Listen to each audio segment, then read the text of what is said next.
भगवान के अवतरण की श्रवण कर रहे थे। भगवान का अवतार हो चुका है और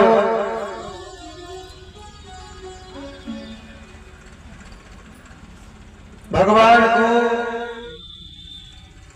वसुदेव जी महाराज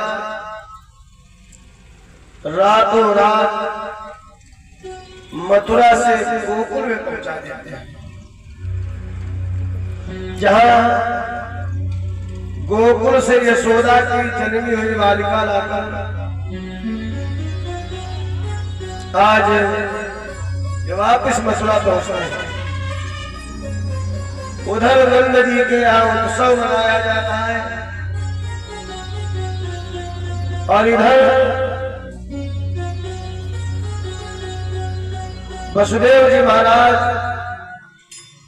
बालिका को लेकर के जेल के अंदर पहुंचते हैं। जैसे बालिका को लेकर जेल के अंदर प्रवेश किया तो पुनः इनके हाथों में हथकड़ी, पैरों में बेड़ियां लग गई, शरीर जंजीरों में जकड़ गया, जेल के फाटक फिर बंद हो गए और कन्या ने रोना प्रारंभ कर दिया। कन्या के रोने की आवाज जिस समय पहरेदारों के कानों में पड़ी तो सभी पहरेदार जा करके महाराज कंसवीर को बता रहे हैं कि राजन, देवकी ने अष्टम संतान को जन्म दे दिया है।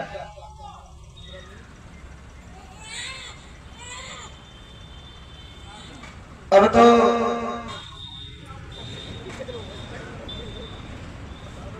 कंस जेल के अंदर आता है और आके देवकी की गोद से उस कन्या को छीन लेता है।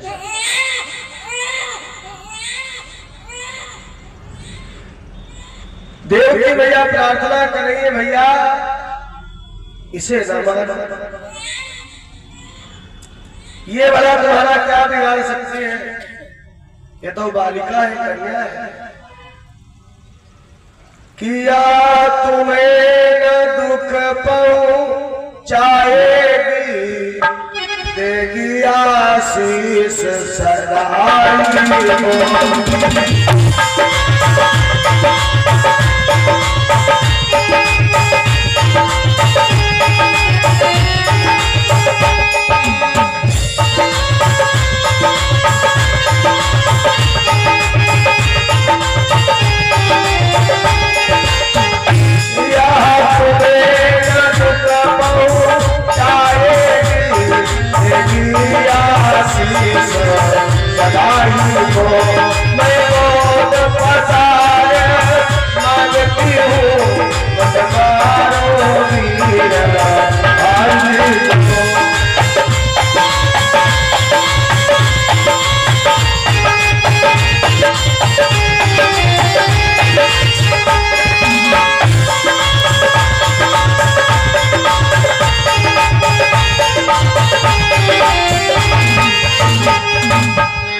इस बालिका को न मारो, मैं अंचल पसार कर तुमसे इस कन्या के प्राणों की भीख मांगती हूँ भैया, इसे छोड़ दो। फिर भला ये तुम्हारे बिगाड़ भी कर सकते हैं। कंस कहने लगा, मान लिया ये कन्या हमारा कुछ नहीं बिगाड़ सकती, परंतु इस कन्या का जो पति होगा हो सकता है वो पति हमारा काल बन जाए, या इस कन्या के द्वारा उत्पन्न संतान हो सकता वो मेरा काल बन जाए, क्योंकि आकाशवाणी तो मिथ्या हो नहीं सकती। इसलिए इस कन्या को तो मारना ही पड़ेगा। कन्या को लेकर कंस एक शिला के ऊपर पटकना चाहता है, जैसे उठा करके पटकना चाहा तो उठे हाथों से कन्या उड़कर आकाश की ओर चली जाती है। जहां आकाश में जाकर वो कन्या अष्टभुजी रूप धारण करती है, चंचला का रूप धारण करती है, जिसे आज की भाषा में आप बिजली भी कह सकते हो, जो बिजली कड़कती है। आज कड़क करके वो कन्या कहने लगी, अरे पापी हत्यारे, तू क्या समझ रहा है कि पाप करने से तेरा काल टल जाएगा? ये तेरी भूल है, क्योंकि मौत का समय जो निश्चित है, मौत का समय जो निश्चित है वह उसी समय पर आएगी, और जिस समय मौत आ जाएगी फिर घड़ी न टलने पाएगी। न तो मौत से पहले कोई मार सकता है और न ही मौत के बाद कोई बचा सकता है। मौत अपने निश्चित समय पर आती है, प्रयास कोई कितने भी कर ले, कोई कितने भी प्रयास को न कर ले, कि चिल्ला कर कहा और चंचला रे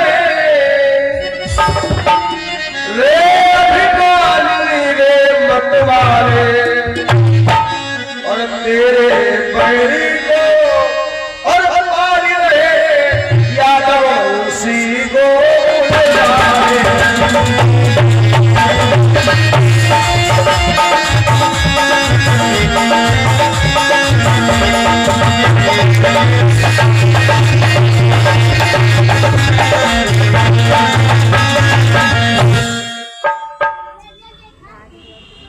पापी, तेरे काल को यदुवंशी गोकुल में पाल रहे हैं कि यदि तवने मन की और दवा नहीं। पहले सब लोग बातचीत कर लेते, हम कथा सुनते। एक तो ज्यादा समय खाने में लगाई दिया, अब बातचीत कर रहे हैं कि यदि तवन अमन की दवा नहीं होती पर मंत्र न चलता है, ओ काली कर तू तो पापों से काल न चलता है।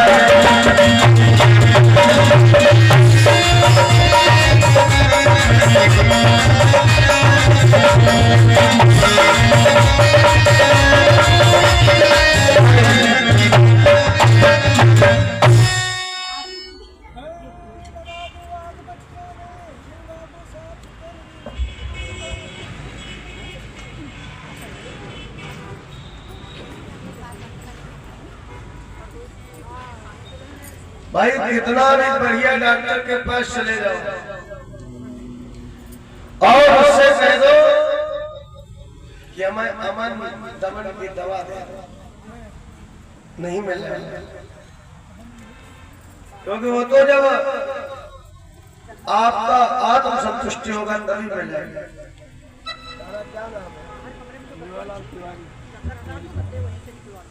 एक 151 मुद्राओं का दान श्रीमान मेवालाल तिवारी जी पंडित जी के द्वारा भगवान के चरणों में दान है।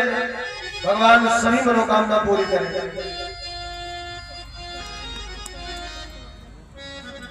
दमन अमन की कोई दवाई नहीं होती, बीमारी आपकी ठीक हो सकती है, लेकिन डॉक्टर के पास जाओ कह दो हमें शांति मिल जाए, कोई शांति की दवा दे दो, है कोई ऐसी मेडिसिन नहीं बनी जो शांति दे सके। और होनी पर कोई मंत्र काम नहीं करता है, होनी होकर रहते हैं। अरे काले करतूत करने वाले कंस, आपसे तेरा ख्याल नहीं टला। तेरे काले और गोकुल में यदुवंशियों का जन्म ले लिया है, तेरे एक एक पापों का हिसाब होगा। जीवन में मनुष्य जितने भी पाप करता है, तुरंत नहीं तो बाद में नहीं तो अगले जन्म में भोगना तुम्हीं को पड़ेगा। भाई कर्जा अगर बैंक से तुमने लिया है तो चुकाना तुम्हीं को पड़ेगा। रिकवरी तुम्हीं से होगी, दूसरा रिकवरी नहीं करेगा। वो नहीं वो अदा करेगा, तुम्हें यही अदा करना पड़ेगा। और आप क्या समझते हो कि स्वर्ग कहीं अलग से उसका ऑफिस बना है? स्वर्ग का कोई अलग से कहीं स्पेशल ऑफिस बना है? यही स्वर्ग है और यही नरक है। भैया भाई नरक में क्या सजा मिलती है? गरम खोलते हुए तेल में डाल दिए गए, और यहाँ भी वही सजा हो रहे हो। अब जैसे हलवाई लोग होते हैं, हम आप तो गर्मियों के महीने में बढ़िया एसी में बैठते, गर्मी लगती फिर भी, और ये उबलते हुए तेल पूरी निकाल रहे होते हैं, गैस भट्टी जल रही होती, तो क्या है? ये कोई इनके पूर्व जन्म पाप है जो भोग रहे हैं, और उन लोगों के पूर्व जन्म के पुण्य है जो गाड़ी में भी एसी, घर में भी एसी, ऑफिस में वहां भी एसी, सेवक लगे, जरा सा मुंह से निकला पानी 4 लोग लेके दौड़ पड़े, जरा सा शरीर परेशान हुआ 20 डॉक्टर लगे संग। नहीं तो 85 साल की उम्र में मोदी जी अभी भी टनाटन है। ये क्या है? ये स्वर्ग के इंद्र है,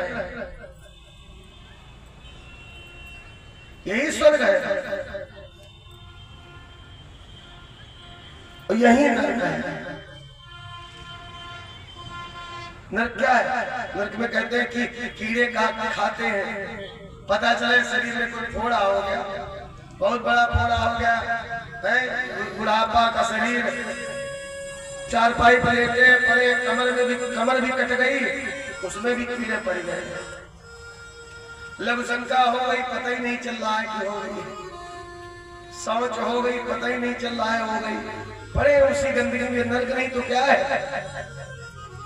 तो यही नरक है, यही स्वर्ग है, और ये स्वयं को ही भोगना होगा जैसा कर्म करोगे।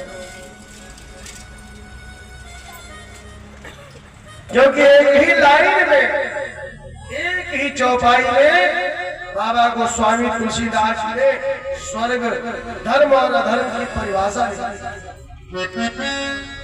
और मुझे लगता है कि मनुष्य अपने जीवन में ये उतार ले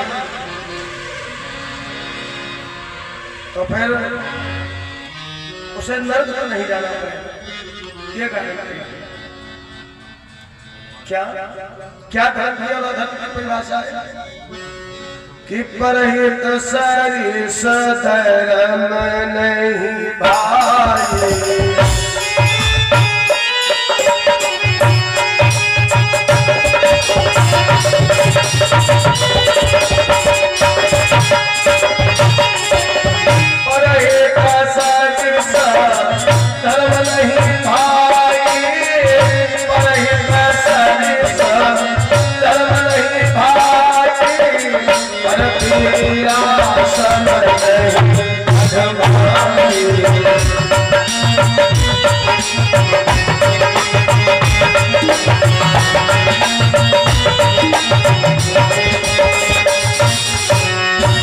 दूसरे का हित करने के बराबर कोई धर्म नहीं।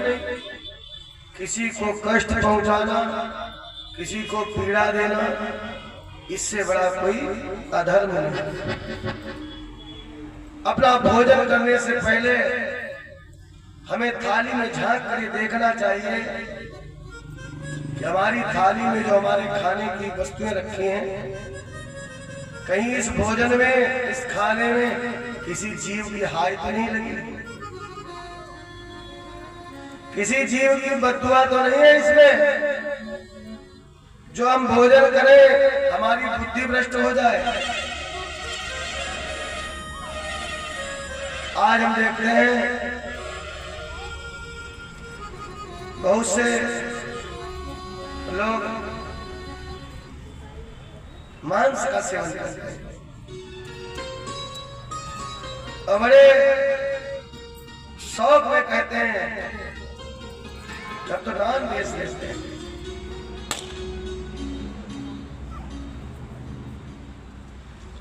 अगर उनसे बहस करो तो कहते हैं पौष्टिक होता है। अरे शरीर को हष्ट-पुष्ट करने के लिए और भी बहुत से खाद्य पदार्थ हैं, चाहे आप उन पर रिसर्च करके देख लो, जिनमें मांस से कई गुना ज्यादा प्रोटीन है। अच्छा बताइए, दूध में ज्यादा प्रोटीन होती है कि मांस में? बताओ यार, टीचर लोग बैठे हैं तो हम दूध जैसा अमृत छोड़ करके और मांस के पीछे दौड़े, जिसमें न जाने कितने जीवों की कराह भरी है, और सिर्फ वो कराह, वो बद्दुआ हम अपनी जीव के स्वाद के लिए लेते हैं, सिर्फ जीव के स्वाद के लिए। कहां तक उचित है?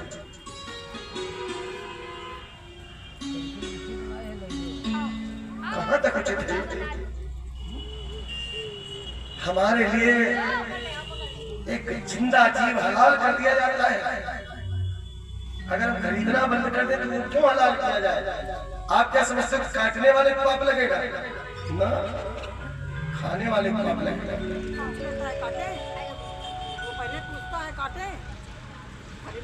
खरीदने वाले को कहा ये वाला काटा, बोले ये काटो, तो उसकी बददुआ तुम्हें लगेगी प्यारे।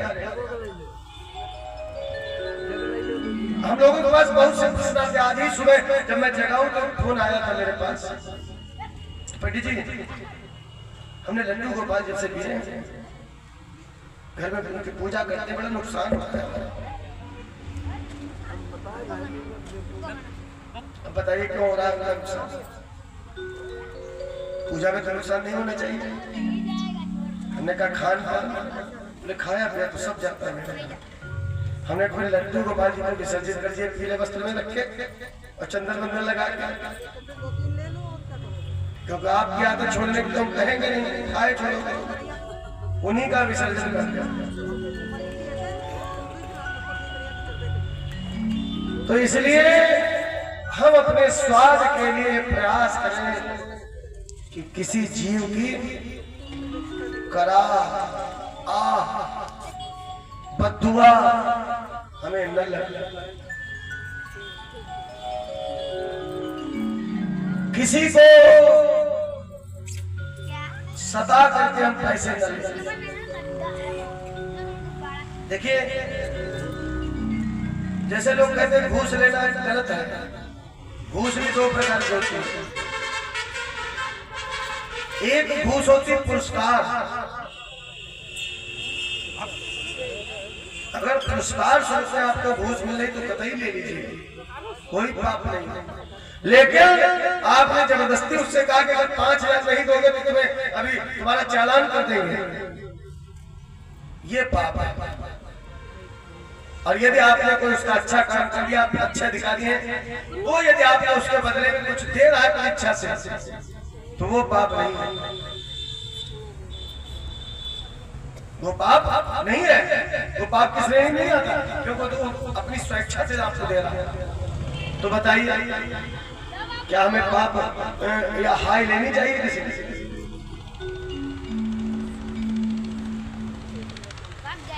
ये जो भोजन करने से पहले कुछ ध्यान करते हैं हम लोग कि प्रभु इस थाली में जो हमारा भोजन है इसमें किसी के हाय न लगे, ये हमारा भोजन शुद्ध भोजन हो, क्योंकि शुद्ध भोजन करने से शुद्ध विचार उत्पन्न होंगे। जब शुद्ध विचार उत्पन्न होंगे तो आप शुद्ध कार्य भी करेंगे। जब शुद्ध कार्य करेंगे तो शुद्ध फल मिलेगा। जो कर्म के अनुसार ही फल है। हमारा कर्म तभी सुधरेगा जब हमारा खान पान अच्छा होगा।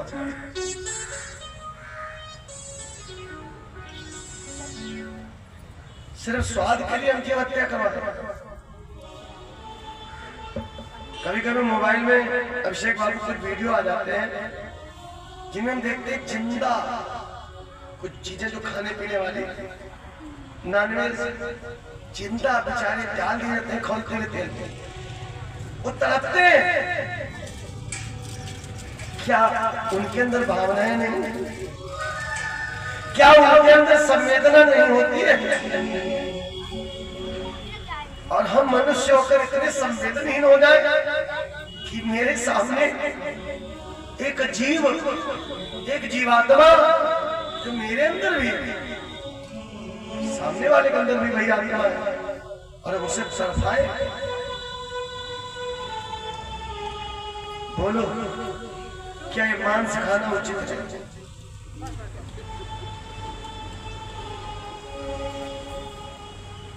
उचित है? यहाँ पर उपस्थित यदि कोई व्यक्ति खा रहे हैं तो एक बार हमारी इन बातों पर विचार अवश्य करना। एक बार अकेले में जब आप लेटना तो मेरी इन बातों का मनन अवश्य करना कि हम अपने स्वाद के लिए जो खा रहे हैं इसमें उस जीव की हाय लगी जो सिर्फ मेरे स्वाद के लिए मारा गया है।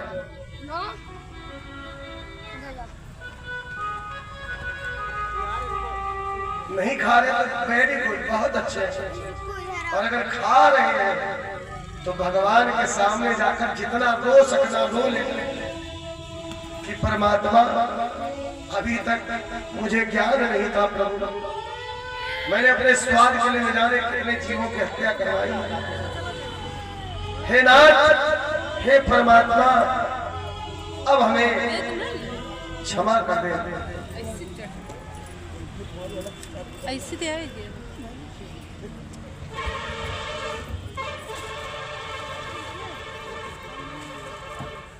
क्योंकि बताया गया है ईश्वर अंश जीव अविनाशी। श्रीमान ठाकुर साहब पूरन सिंह जी के द्वारा 201 मुद्राएं जो चंचला बनकर आकाशवाणी से कंस को फटकार लगाती है कि तूने पाप किया है और पाप का फल तुझे भोगना पड़ेगा। कंस समझ गया कि इसमें हमारे बहन बहनोई का अपराध नहीं है, ये सारी चाल देवताओं की है। और कंस जेल के अंदर जाता है और अपने बहन और बहनोई से क्षमा मांग रहा है कि मैंने आपको कष्ट पहुंचाया, खेद है मुझे। लेकिन आज पता चला कि ये सब देवताओं की चाल थी, लेकिन जाने नहीं दिया, मथुरा से जाने नहीं दिया। अरे रहना तुम्हें भी यही है। अपने दरबार में पहुंचा, अपने सूरवीर सरदारों को ललकार रहा है, बुलाए मेरे सूरवीर सरदारों, आज हमारे नमक अदा करने का समय आ गया है, क्योंकि हमारे शत्रु ने हमारे काल में गोकुल में जन्म लिया है। जाओ तुम सब गोकुल में जाकर किसी तरह से हमारे शत्रु को समाप्त कर दो, कि मारो काटो और खाओ पे नदियों में उन्हें डुबा डालो।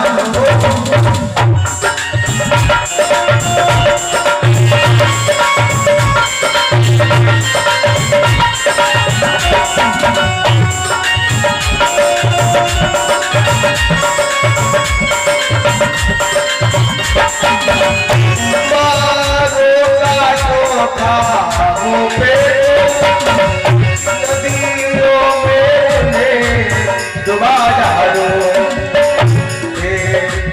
से साथ उड़ा डालो भालों से चैन तुम्हारा।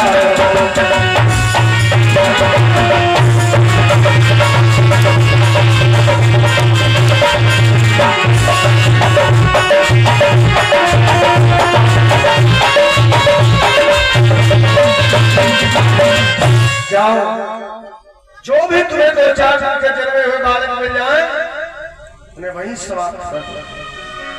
किसी को नदी में डुबो करके मार दो